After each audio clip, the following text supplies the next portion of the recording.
નમસ્કાર વિદ્યાર્થી મિત્રો, કેમ છો? મજામાં? હું હિરેન ભાડજા, 12 સાયન્સ ભૌતિક વિજ્ઞાન પ્રકરણ નંબર 12 એટમ્સ પરમાણુઓ. પ્રથમ લેક્ચરની અંદર આપણે પરમાણુ વિશે માહિતી લીધી. એની અંદર થોમ્સને પરમાણુ મોડેલ રજૂ કર્યું અને એની મર્યાદાઓની આપણે ચર્ચા કરી. ત્યાર પછી આપણે રુથરફોર્ડના પરમાણુ મોડેલની આપણે વાત કરી. પણ આ જે પરમાણુ મોડલ છે એ પરમાણુ મોડલ પર આધારિત ઘણા બધા પ્રયોગો થયેલા છે. એ પ્રયોગો પરનો એક પ્રયોગ અહીંયા આપણે વર્ણવવાનો છે. તો એ પ્રયોગ પરથી આજનો આપણો પ્રશ્ન છે કે ગેઇગર અને માસ્ટર નામના વૈજ્ઞાનિકે સોનાના વરખ પર જ્યારે આલ્ફા કણોને પ્રતાંડિત કર્યા, ટાર્ગેટ કર્યા, ત્યારે એના ન્યુક્લિયસ પર કેવી અસર જોવા મળી એની આપણે ચર્ચા કરવાની છે. તો આજનો આપણો પ્રશ્ન છે ગેઇગર અને માસ્ટરનો આલ્ફા કણના પ્રકીર્ણનનો પ્રયોગ. ગેઇગર અને માસ્ટર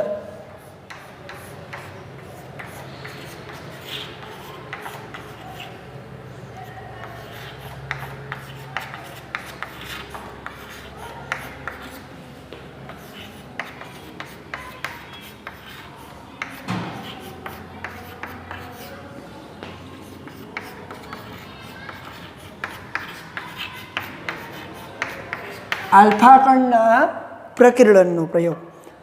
એટલે જે આપણે પરમાણુ મોડેલ લીધું છે એ પરમાણુ મોડેલને રજૂ કરવા માટે એની અંદર કંઈક છે, એટલે કે આલ્ફા કણનો ન્યુક્લિયસ પરનો પ્રતાંડિત કરવાનો પ્રયોગ છે. હવે આલ્ફા કણના આ પ્રકીર્ણનના પ્રયોગમાં ગેઇગર અને માસ્ટર નામના વૈજ્ઞાનિકે શું કર્યું તો કે એક પાતળી એવી સોનાની વરખ લીધી. એ પાતળી એવી સોનાની વરખ ઉપર એને આલ્ફા કણને મારો કરાવ્યો. તો એના પ્રયોગની રચના કંઈક આવી છે કે કોઈ એક દ્રઢ આધાર સાથે અહીંયા સોનાનો વરખ લીધો છે. આ સોનાની વરખની પાતળી એવી વરખ છે. આ પાતળા વરખને દ્રઢ આધાર સાથે અહીંયા બાંધેલ છે, એટલે કે એને જકડી રાખેલ છે બ્લોક સાથે. આ પાતળા વરખની જાડાઈ છે એટલું બધું પાતળું છે કે એની જાડાઈ છે એ 2.1 × 10⁻⁷ મીટરના ક્રમની જાડાઈ છે. કેટલી છે? 2.1 × 10⁻⁷ મીટરના ક્રમની. હવે તમે આગળના ચેપ્ટરની અંદર ન્યુક્લિયસની અંદર ભણશો કે એવા પ્રકારના તત્વો કે જે તત્વો રેડિયો ન્યુક્લિયાઇડ છે. રેડિયો ન્યુક્લિયાઇડ તત્વો છે એ ખૂબ જ પુષ્કળ પ્રમાણમાં અને તીવ્ર ઉર્જાનું ઉત્સર્જન કરે, અને એ તીવ્ર ઉર્જાના ઉત્સર્જન માટે એ આલ્ફા કણ જવાબદાર છે. તો એવા જ બિસ્મથ 83 ઉત્સર્જિત આલ્ફા કણની ઉર્જા એ 5.5 મિલિયન ઇલેક્ટ્રોન વોલ્ટ છે. 5.5 મિલિયન ઇલેક્ટ્રોન વોલ્ટ એટલે કે 5.5 × 10⁶ ઇલેક્ટ્રોન વોલ્ટ. મિલિયન એટલે 10⁶. તો એવા આલ્ફા કણને આના ઉપર પ્રતાંડિત કર્યો. તો એના પ્રયોગની અંદર એને એવી ગોઠવણી કરી કે અહીંયા 2 શીશાના બ્લોક લીધા. શીશાના બ્લોક એટલે એવા બ્લોક અહીંયા લીધા છે કે જે બ્લોકની વચ્ચેથી આલ્ફા કણોને પસાર કરતા એક કિરણ દંડ રચે. શું રચે? કિરણ દંડ. કિરણ દંડ એટલે કિરણ પુંજ પણ કહી શકાય. એટલે કે આલ્ફા કણો કેન્દ્રિત થઈ અને એક સાથે જઈ શકે. તો આ જે 2 શીશાના બ્લોક છે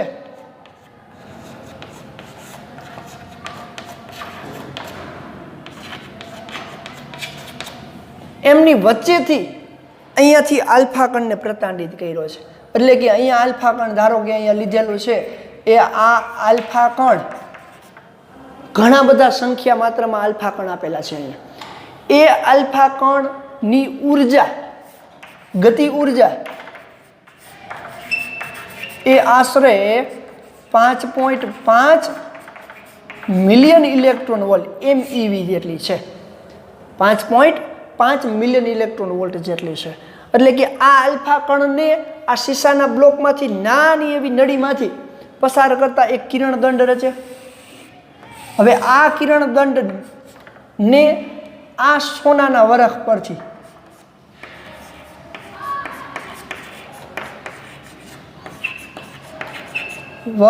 સોનાના વરખ પર શું કરવામાં આવે છે? પ્રતાંડિત કરવામાં આવે. હવે એને શું અવલોકન કર્યું એના પ્રયોગની અંદર? આ આલ્ફા કણનો કિરણ દંડ છે. શું છે? આલ્ફા કણનો કિરણ દંડ અથવા કિરણ પુંજ. આલ્ફા કણનો કિરણ દંડ એટલે આલ્ફા કણોનો જથ્થો એક જ દિશામાં જતો હોય એ રીતે આપણે દર્શાવ્યું. જેની ઉર્જા કેટલી છે? 5.5 મિલિયન ઇલેક્ટ્રોન વોલ્ટ. હવે આ આલ્ફા કણ ક્યાંથી મળ્યો છે? તો એ રેડિયો એક્ટિવ ન્યુક્લાઇડ,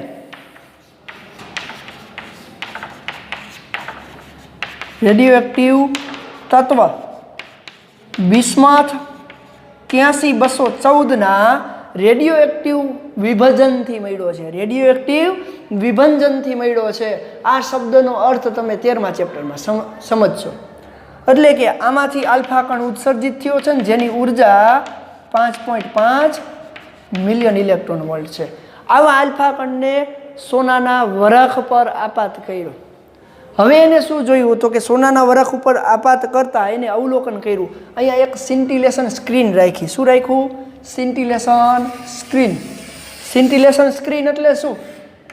તો કે આલ્ફા કણનું કેટલી માત્રામાં, કયા ખૂણે અને કેટલી સંખ્યામાં પ્રકિરણન કઈ કઈ જગ્યાએ થાય છે એ જોવા માટેની સ્ક્રીન, જેને સિન્ટિલેશન સ્ક્રીન કહેવાય. શું કહેવાય?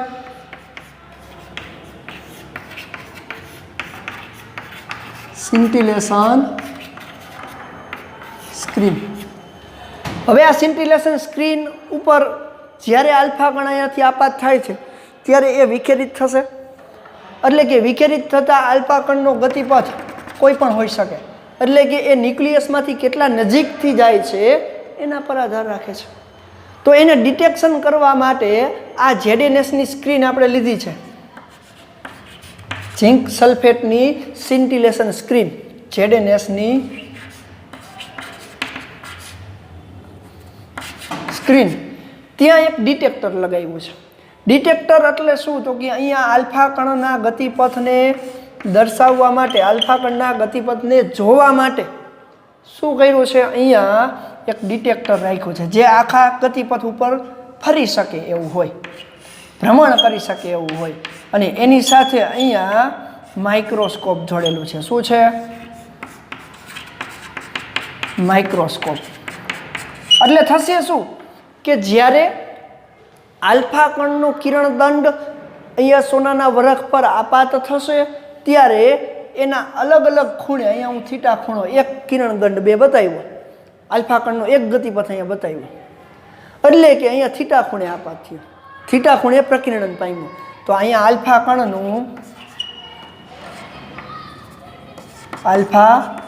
કણનું થીટા ખૂણે પ્રકિરણન થયું કહેવાય. અને પ્રકિરણન એટલે શું? તમે 9મા ચેપ્ટરમાં ભણશો અને આગળ તમે ભણી પણ ગયા છો. પ્રકિરણન એટલે વિખેરિત થવું, એ બિંદુએથી વિખેરિત થવું. તો આલ્ફા કણ અહીંયાથી આમ વિખેરિત થઈને અહીંયા આવ્યો. હવે જો ZNSની આ સિન્ટિલેશન સ્ક્રીન એવી છે કે જેવો આલ્ફા કણ અહીંયા અથડાશે એટલે એક તણખો ઝરશે, એટલે એક ઝબકારો થશે. એ ઝબકારાની સંખ્યા પરથી આપણે કહી શકીએ કે કેટલી માત્રામાં કયા ખૂણે, એટલે કે આ માઇક્રોસ્કોપની મદદથી તમે જોઈ શકો કે કયા ખૂણે કેટલા આલ્ફા કણોનું પ્રકિરણન થાય છે. તો આ પ્રયોગ ઉપરથી એને એવું જણાવ્યું કે મોટાભાગના આલ્ફા કણો છે એ આ દિશામાં જ આગળ વધે છે. એટલે કે સિન્ટિલેશન સ્ક્રીનની સામેની બાજુએ જ મોટાભાગના આલ્ફા કણો મળે છે.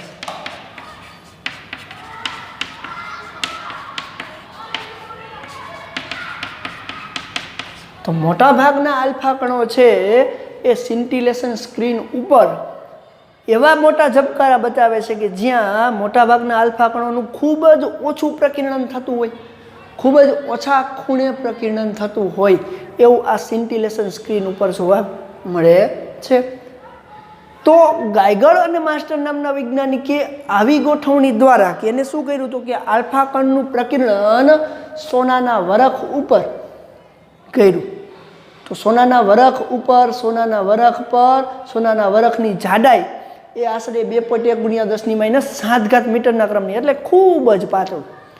એના ઉપર બિસ્મથ 83214 જે રેડિયો ન્યુક્લિયાઇડ છે એનું વિભંજન થઈને ઉત્સર્જિત આલ્ફા કણની ગતિ ઉર્જાનો ઉપયોગ કર્યો. એની ગતિ ઉર્જા આશરે 5.5 મિલિયન ઇલેક્ટ્રોન વોલ્ટ છે. તો આ ગતિ ઉર્જાનો ઉપયોગ કરી અને એવા આલ્ફા કણને શીશાના બ્લોક વચ્ચેથી પસાર કર્યો, જેથી આપને આલ્ફા કણનું કિરણદંડ મળે.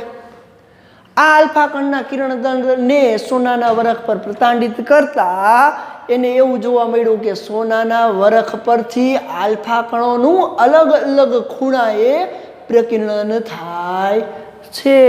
અને આ પ્રકીર્ણન કેટલા ખૂણે ને કેટલી માત્રામાં ને કેટલી સંખ્યામાં થાય છે એ જોવા માટે ZNSની આ સિન્ટિલેશન સ્ક્રીન ઉપર ઝિંક સલ્ફેટની આ સિન્ટિલેશન સ્ક્રીન ઉપર માઇક્રોસ્કોપ ગોઠવું, એટલે એ ખૂણો પણ નક્કી કરી શકે અને કેટલી માત્રામાં આલ્ફા કણો અહીંયા અથડાય છે એનો ઝબકારો ગણી આલ્ફા કણોની સંખ્યાઓને પણ નક્કી કરી શકે છે. તો આ છે ગેઇગર માસ્ટરના આલ્ફા કણના પ્રકીર્ણનનો પ્રયોગ.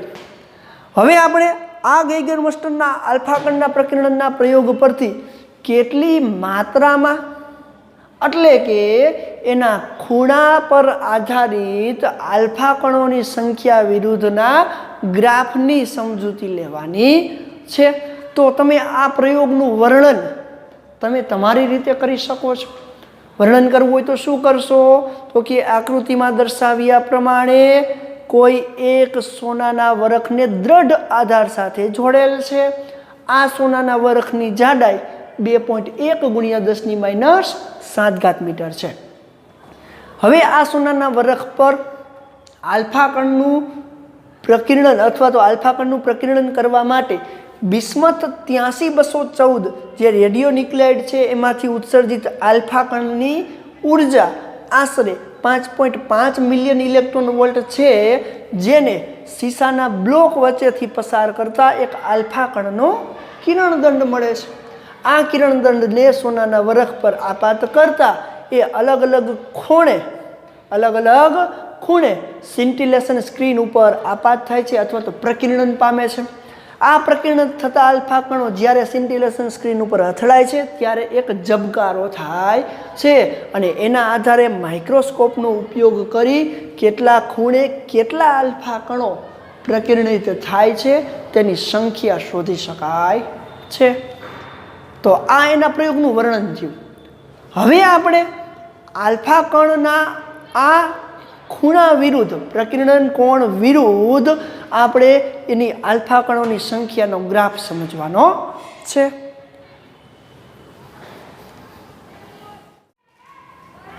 ચાલો, ગાયગર અને માસ્ટરના આલ્ફા કણના પ્રકીર્ણન ઉપરથી આલ્ફા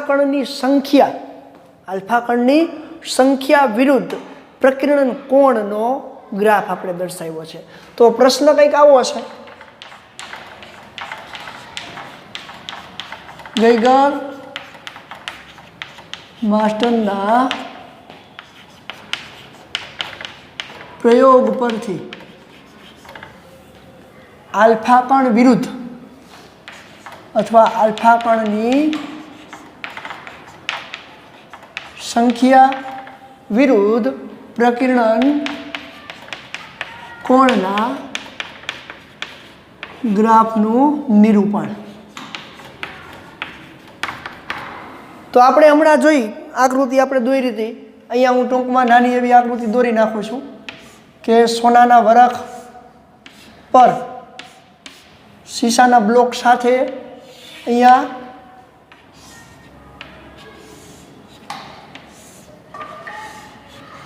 શીશાના બ્લોક પરથી આલ્ફા કણને અહીંયાથી પ્રતાડિત કરવામાં આવે તો સિન્ટિલેશન સ્ક્રીન ઉપર અલગ અલગ ખૂણે अलग अलग खूणे जेडीएनएसनी स्क्रीन पर आल्फा कणનું શું થાય છે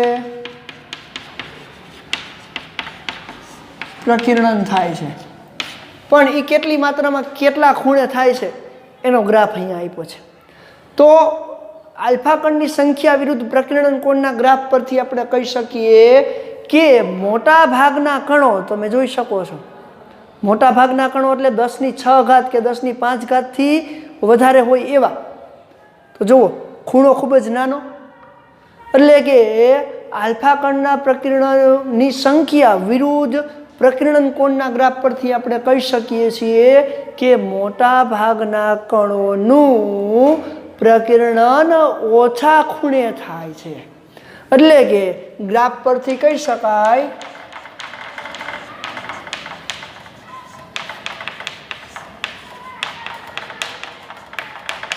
કે મોટા ભાગના કણોનું મોટા ભાગના આલ્ફા કણોનું પ્રકીર્ણન કેવું થાય છે તો કે મોટા ભાગના આલ્ફા કણોનું પ્રકીર્ણન ખૂબ જ ઓછા ખૂણે થાય છે ખૂબ જ ઓછા કોણે થાય છે જે આશરે કેવું હોય તો કહી શકાય કે <15° ખૂણે 15° કરતાં કે 20° ખૂણે કરતાં ઓછા ખૂણે આશરે 10⁵ ઘાત કે તેથી વધુ આલ્ફા કણોનું પ્રકીર્ણન થાય છે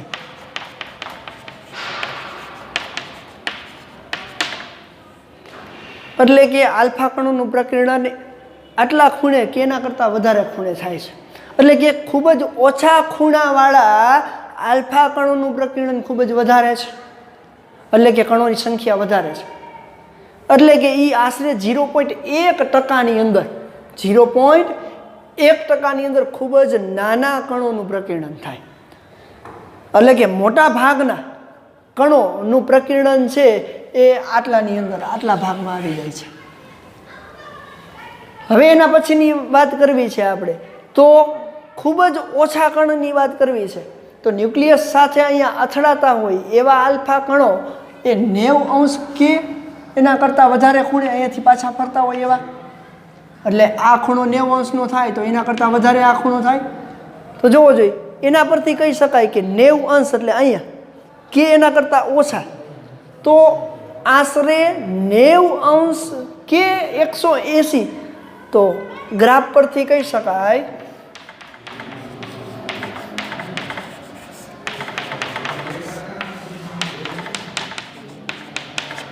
કે 90° થી 180° ના કોણે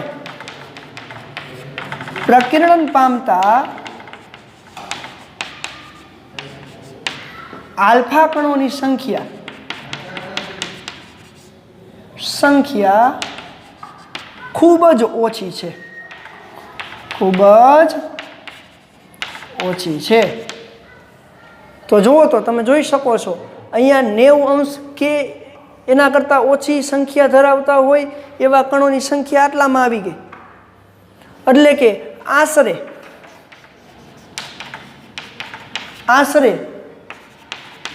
8000 આલ્ફા કણોમાંથી ભાગ્યે જ એક આલ્ફા કણનું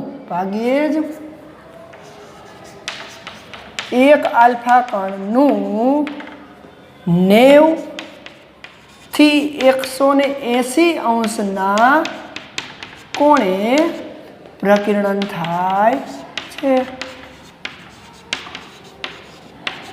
તો આ ગ્રાફ પરથી આપણે આ બે મુદ્દાઓ ખાસ તારવી શકીએ અને આના આધારે કયા કયા મુદ્દાઓની તારવણી થાય છે એ રુથરફોર્ડે કીધું છે એ પણ આપણે આના આગળના લેક્ચરની અંદર ચર્ચા કરશું તો આ છે ગાઈગર માસ્ટરના પ્રયોગ પરથી આલ્ફા કણની સંખ્યા વિરુદ્ધ પ્રકીર્ણન કોણ કેટલા ખૂણે કેટલા સંખ્યામાં થાય છે આ એની માહિતી આપણે આમાં લીધેલી છે.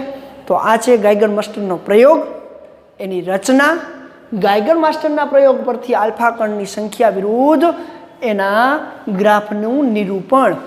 એટલે કે કેટલી માત્રામાં કેટલા કણોનું પ્રકીર્ણન કેટલા ખૂણે થાય છે એનું સંખ્યાત્મક નિરૂપણ આપણે આપેલું છે. ચાલો જોઈ લેજો. સ્ક્રીનશોટ લેવો હોય તો લઈ લેજો.